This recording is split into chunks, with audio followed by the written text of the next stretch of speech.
Hey everybody, Invisiblekatana here. I wanted to do this video because today is the 15th anniversary of the Xbox, and for whatever reason, Ralph Baer's death has been all over Twitter, even though, for those of you who might not know, he died in like December of 2014. So I wasn't really doing videos like that back then, and I was like, you know what, it's 15th anniversary of Xbox. For whatever reason, Ralph Baer's name is being thrown all over the internet through the gaming community. So I was like, I should talk about it because I knew who Ralph Baer was like way before this stuff happened. And I thought it was important. I never did a video talking about like icons and the gaming universe, and he is like the icon. It's like, as far as I'm concerned, it's Ralph Baer is #1 because he basically created games, and then right after that it's Nintendo because they saved games in the 80s with the NES. So Ralph Baer I wanted to talk about first, of course, because with him coming out with what initially was known as the brown box. That's what it was. That's all it was called, was the brown box, and then that went on to be the Magnavox Odyssey. That kickstarted a whole culture within the world. It started something new that has become huge. Like literally all over the world there are games made in America, there are games made in Canada, there are games made in Japan. There's some offshoot games made in other places too. Some good games, there are some great things made in China, like 2K. China helped make BioShock, stuff like that. So we have tons of great things. We have some crappy games too. We all experienced the Wii and just the insane flood of third-party games that just made no sense and all sorts of crappy stuff. But with all the crappy games, we have a ton of good stuff, and we wouldn't have any of that if it weren't for Ralph Baer making this little brown box, and then basically excuse me, basically them giving us Pong and some plastic things to put over the TV to be like, hey, now you're playing football, or now you're playing basketball, which is like the funniest thing to me. I mean, I can't believe that's what they did to like kind of change it up. It was like, oh, you change this or you change that, and you put this plastic, it's just a piece of plastic over a TV, and it's like, well, this piece of plastic is green and it has nets, so now you're playing soccer. Or this is white and it has red things, so now you're playing hockey. Little stuff like that, and that's where gaming started. And I thought that was so funny, just going through that. Like, I did reread some articles again because it's all over Twitter and stuff with Ralph Baer. So I reread some articles and stuff, and it was just funny thinking about that because I forgot about the plastic overlay stuff, and I was like, oh yeah, I remember seeing that. I think it was like on G4 when they did like an old Icons episode, and it was just silly, funny stuff looking at that, and it's like that's where gaming started. And I actually read an article, I'd never known this, but the Magnavox Odyssey sold for $100, and apparently Ralph Baer suggested it should only sell for like $19.95, and I thought that was really interesting. I was like, huh, he wanted it to be much cheaper because it made a lot more sense to him. I was like, well, it didn't take us that much to make it, and then you sell it. But of course it still sold like crazy even at $100, and that's old-timey. I should say old-timey because that makes it sound like really old, but it's decades ago. $100 is a lot, and even $20 is quite a bit of money. So it sold like crazy, and I just thought it was really cool. It's like, it starts from this little thing, when it, brown box goes to Magnavox Odyssey, and then that just blows up. We have that, and then we get Atari, and we get, arcade games and stuff like that, and I think that's, once it took off like that, and we started getting things, it was basically like everything that was television compounded into like less than half the time. Like we got games, and then it was like just not too long after that, we got games that had color. We had different types of games. They did different things. You could turn games off and turn them on and still be in the same place. There are some old games that actually, if I remember right, at least on Atari, there's like a couple of games you can actually save on Atari. But it's just crazy. Going from Pong, and that's it, to games like Pac-Man, which is, even at the time it was simpler, but that was like a range of color. It technically has a story in it, even though it's like the simplest story ever. But you go from games like that to games with story. Sometimes you have your setbacks, like E.T., of course. It's like the big thing, but it still comes from such a crazy simple beginning, and then not even, within 100 years, we've gone from just Pong to stuff like, Gears of War 4 and virtual reality games and all sorts of crazy stuff, motion controls, and technically we've had that stuff. Nintendo's been doing motion control since the NES, technically, but it's gotten a lot better compared to like the Power Glove. But it's just crazy thinking that that's where games started, and it's just one guy who kind of just had an idea. Someone else saw it, was like, this could be something, and then they create an entire industry that didn't even exist in the world for all this time, and they just make an industry, and it's just like, boom, we got something brand new. And games existed, of course, so their board games existed before video games, but just a new style, and then it leads to something crazy like, Xbox and PlayStation, and now we're celebrating the 15-year anniversary of the Xbox, which even going back to that is insane. We go from Pong to Xbox, and then we jump only 2 consoles, from Xbox to 360 and now Xbox One. It's crazy, going through. I saw a pretty cool GIF on Twitter where it showed like all the old Xbox screens. So it was like the original Xbox screen, and then what it looked like on Xbox Live on the first Xbox, and then what it looked like on the 360 when the 360 first came out, and it was like those little tabs that you go back and forth on, and it just went through all the different Xbox Live things. And I was like, that's pretty cool. I remember, just going through those. It was cool seeing that. I never saw the old Xbox Live one because I didn't, back when the first Xbox came out, I wasn't in the, online world, but it was cool seeing that. And it's like, man, going through all those old games and having those memories, like Prince of Persia is like, that trilogy is probably my #1 thing on Xbox, to be totally honest. Sands of Time, Warrior Within, and then, like, I forgot what the second one was called. It's like, something. I don't know. It's like 2 something. I don't remember. It's something about, like, the Prince of Persia, the 2 towers, or something like that, but I'm thinking that's Lord of the Rings. It's got something with towers in it, I'm pretty sure. But I love those games. That was like my favorite franchise that I had on Xbox. And then Jet Set Radio Future is really awesome. I love the music in that. That's a really fun game to play. And then just a bunch of other random stuff. I had like the Punisher game on there, which is insanely fun and gory. But that's actually a pretty phenomenal game if you want like a good Marvel game. Play the Punisher on Xbox, or it's probably on PS2 as well. But that was pretty sweet, so I love that. Never played Halo on those.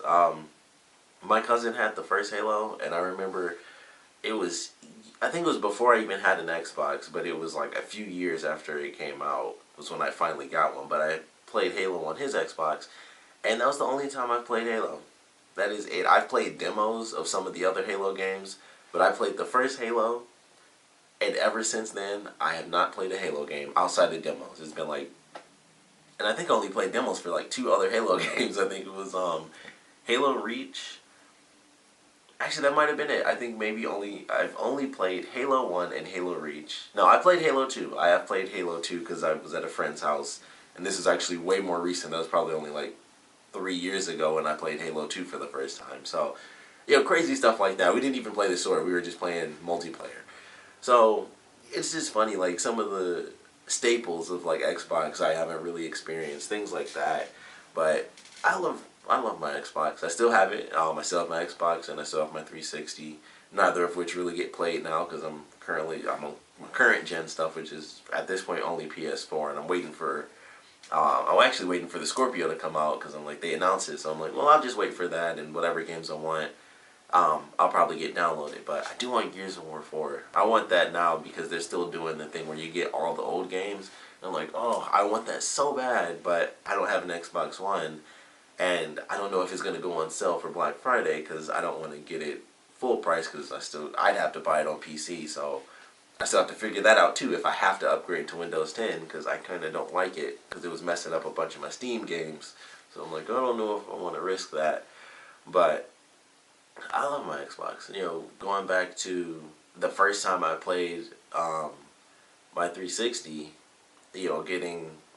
having the orange box on 360, even though, obviously I'm jumping from the first Xbox, but going to 360, the first time I had that, it was like playing Marvel Ultimate Alliance was the first game I ever had on the Xbox 360, and it was just really funny. It was like going through, it was like, man, this is crazy, going from the Xbox to the 360, and by that time I had, like I said, played all the Prince of Persia games.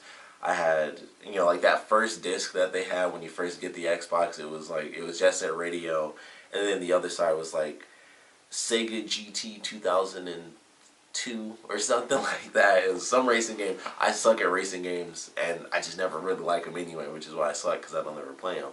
But it was like, alright, I got these two games when I first got my Xbox, and it was like, I played Jet Grind Radio, which is the first one.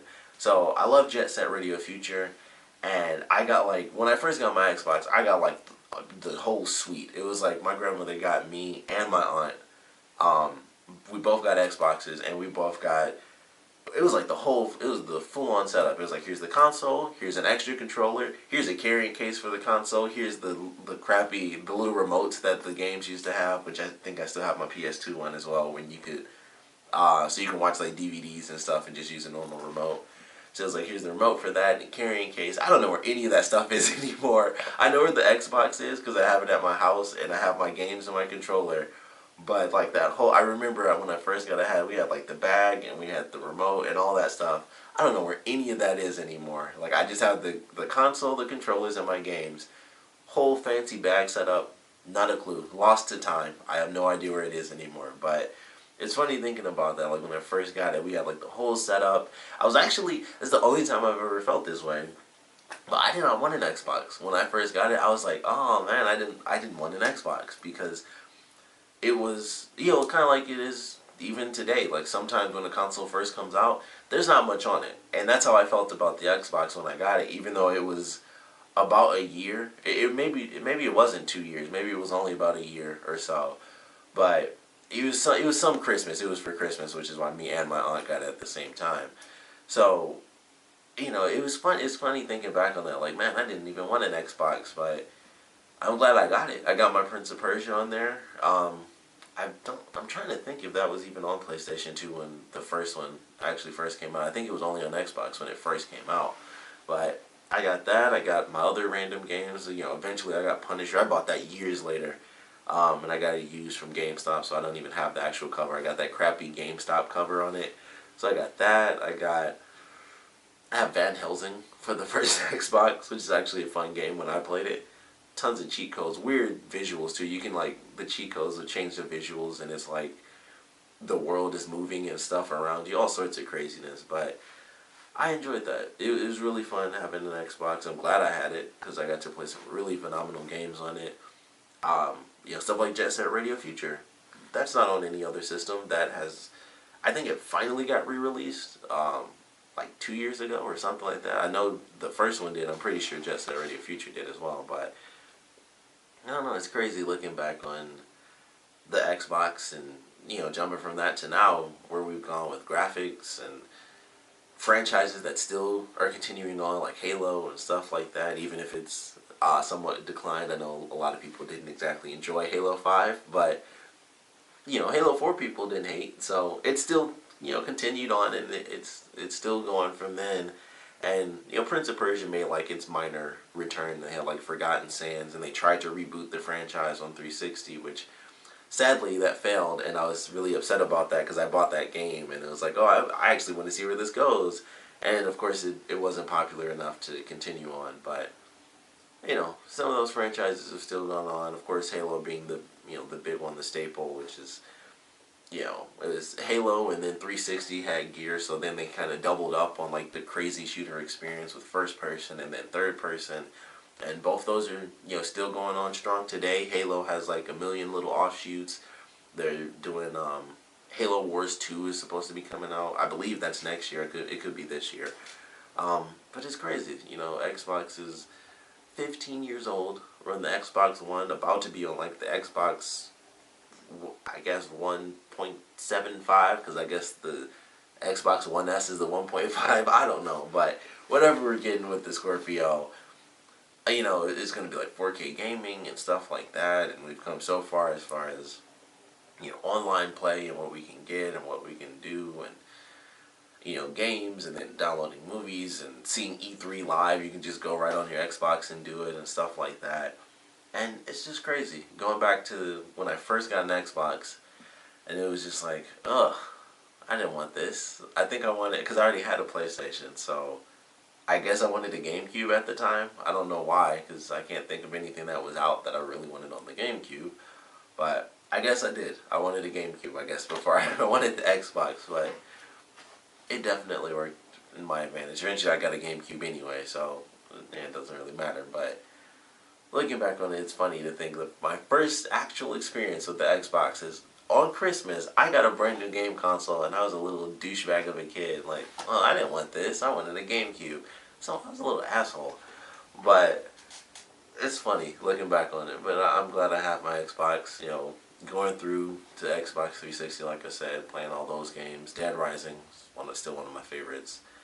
Um, it's just crazy. 15 years, Xbox is out, and now we're going to the third version, I guess, of the Xbox One. Whatever they're going to call it. I mean, at this point it's Scorpio, but they say it's not a totally different console, so you can still buy Xbox One games and play it on there. So it's crazy. We're just, in general, we're moving into a different era for gaming, and I don't know if I'm super happy. We've already had it with the PlayStation Pro, and now we're doing it with the Scorpio as well, where it's like these incremental updates instead of just boom, new console, new everything. So in a sense, it's pretty cool, but at the same time, who knows? You know, we're heading into some new territory with gaming, and goes all the way back to Ralph Baer making that little brown box and giving us Pong and some, you know, Magnavox putting out the Odyssey and giving us plastic overlays. So now we're playing, you know, soccer, and now we're playing hockey because the plastic is green or the plastic is white. So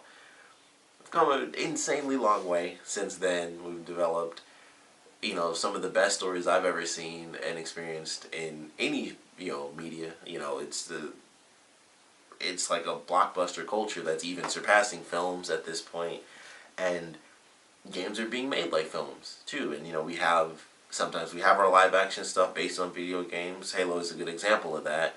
Halo has quite a few movies out, actually. They have the series currently. I don't know if that's ended now or whatever, but they had that. They had I forgot what the last movie was. That was like a Netflix special thing or whatever. That was a great movie though. I remember watching it. I was like, that was actually a pretty phenomenal movie. So if you haven't seen that, I wish I knew the name of it, but if you haven't seen that, you should find it. Hopefully it's still on Netflix, because that's where I saw it, because it came out in increments, but I saw it as just one full movie, and it was really great. I was like, man, this is actually pretty amazing. So highly recommend checking that out. I watched the Halo animated film. It's like 5 short stories and stuff, and that's pretty cool. So it's just crazy. You know, we came from Pong, which is just cool. You know, we can play something at home. And now we've moved on to making franchises and stories and iconic characters that are so famous, you know, like Mario, even though obviously not Xbox, but just characters so famous everybody knows them. And then characters that are, you know, more video game specific. You have characters like the Prince of Persia. I would know him, and a lot of other people would, but you can't just be like, who's this? And everyone ever knows who that is. But Mario, everybody knows Mario. You know, it's the simplest thing out there. Is Mario. I think Mario and Pac-Man are like the number 1 and number 2 for everyone on the planet. It's like, yes, those 2 characters you can recognize. So it's just crazy, you know, coming from something so tiny to such a huge genre, or a huge just culture really, that has worldwide, you know, fame, and there are tournaments on it all over the place. People win like hundreds of thousands of dollars. Sometimes you can win like $1 million if it's like a crazy thing. And it's just nuts, you know. And when this all came from just a little brown box by an engineer, a German engineer, and that was really it. So, just like I said, I wanted to do this. Of course, if you guys have any great memories or crazy memories, or even memories, you know, where you're a little douchebag where you didn't want an Xbox, if you have any random memories like that, I would love to read about them in the comments. Any comments you guys have on the gaming industry in general, like your first memory with video games, since, you know, this is kind of celebrating all of gaming considering Ralph Baer.